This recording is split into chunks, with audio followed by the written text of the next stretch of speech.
Je me souviens une fois,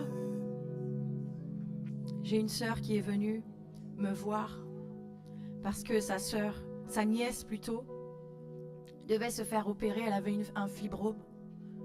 Elle était très jeune, je pense qu'elle avait 10 ans ou 11 ans, sa nièce.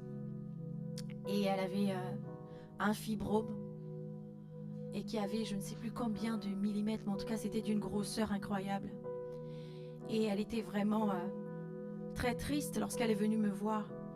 Elle m'a dit, je sais que la dernière fois tu as prié pour moi et le Seigneur m'avait exaucé, mais je crois que cette fois-ci aussi, Dieu est capable de faire quelque chose pour ma nièce parce que ça reste une opération assez sensible.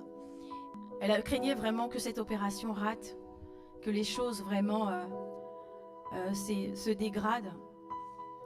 Alors moi je lui ai dit, le même Dieu qui a exaucé dernièrement, qui t'a exaucé dernièrement lorsque nous avons prié, c'est le même Dieu qui va faire ce miracle dans la vie de ta nièce. Alors je l'ai invitée dans ma chambre, on s'est agenouillé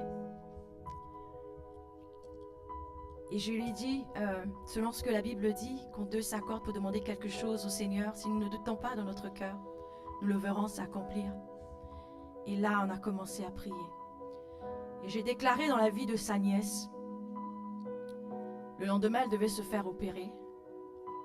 Et le lendemain, lorsque sa nièce est arrivée à l'hôpital, le fibrome avait complètement disparu. Le fibrome avait disparu, bien-aimé. Il y a une puissance dans la prière. Lorsque nous prions, lorsque nous mettons notre foi ensemble, lorsque nous joignons notre foi en Dieu, en Christ Jésus, il se passe des miracles.